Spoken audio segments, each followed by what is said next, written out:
सर्वेभ्यो नमो नमः। आज हम वर्ण व्यवस्था देखेंगे। वर्ण शब्द की व्युत्पत्ति व्री धातु से हुई है, जिसका अर्थ होता है चुनना। वैदिक काल में मनुष्य स्वयं अपना वर्ण चुनते थे।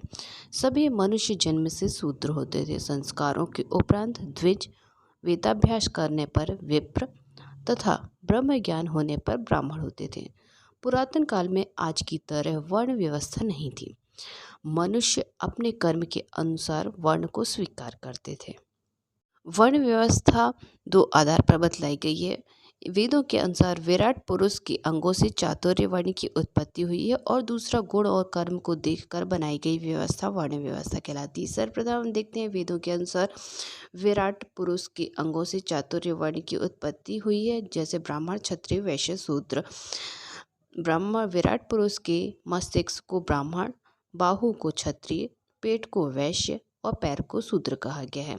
प्राचीन काल में वर्ण व्यवस्था मनुष्य के कर्म पर आधारित थी। ब्राह्मण वे कहलाते हैं ज्ञानी होने के कारण ब्राह्मण हुए, जो समाज के कल्याण आदि कार्य करे वे ब्राह्मण कहलाते हैं।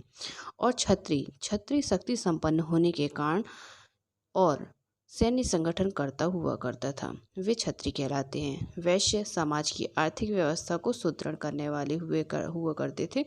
इसी प्रकार शूद्र, ब्राह्मण, क्षत्रिय, वैश्य, शूद्र तीनों की सेवा करने वाले वे शूद्र हुए।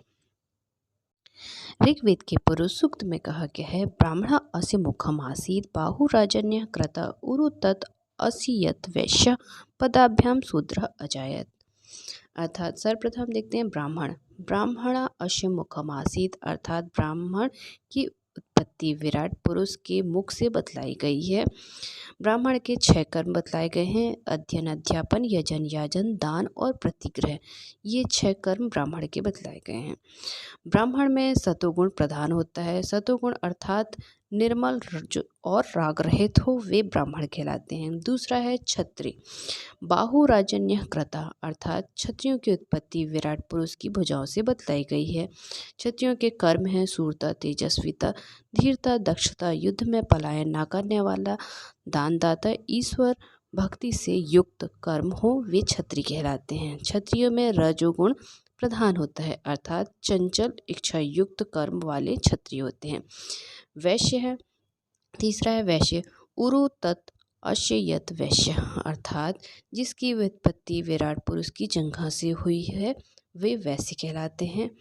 वैश्य में रजो तमो गुण प्रधान होते हैं। वैश्य के कार्य हैं कृषि, गौरक्षा, व्यापार करना आदि बतलाया गया है। चौथा है शूद्र, पदाभ्याम शूद्र अजायत, जिसकी उत्पत्ति विराट पुरुष के पैरों से हुई है, वे शूद्र कहलाते हैं। इनमें तमोगुण प्रधान होता है और इनके कार्य हैं तीनों वर्णों की सेवा करना और शिल्प कला आदि के कार्य करना, ये शूद्र हुए। प्रारंभ में वर्ण व्यवस्था जन्म पर आधारित न होकर कर्म पर आधारित थी। कालांतर में वर्ण व्यवस्था जन्म पर आधारित हो गई। अब हम देखते हैं, जैसे वाल्मीकि जी बचपन पहले बहेलिए थे। वे पशु पक्षी का शिकार करते थे। एक बार जब उन्होंने क्रौंच पक्षी को गठबंधन करते हुए देखा तो उनके अंदर परिवर्तन हो गया। वे ऋषि बन गए। लोगों ने उनकी पूजा की। माता सीता जी उनके आश्रम में रही और ऋषि की उन्हें उपाधि प्रदान हुई। महर्षि वाल्मीकि रामायण जैसे महाग्रंथ के रचयिता हुए। इसी प्रकार सत्यकाम जावाल वैश्य गणिका थी, उनके पुत्र ऋषि बन गए।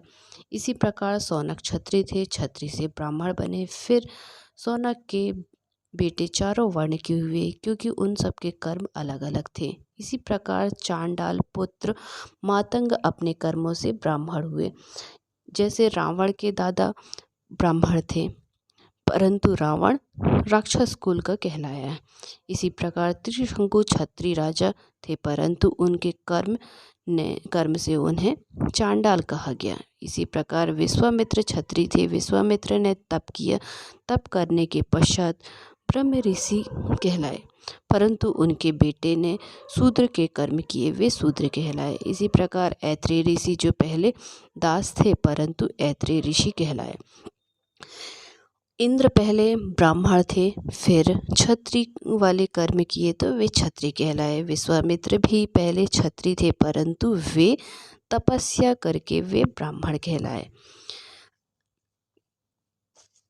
इसी प्रकार धीरे धीरे वर्ण व्यवस्था समाप्त होने लगी। वर्ण का आधार जन्म होने लगा, अर्थात जो जिस वर्ण में उत्पन्न हुआ है वह उसी वर्ण का हो गया।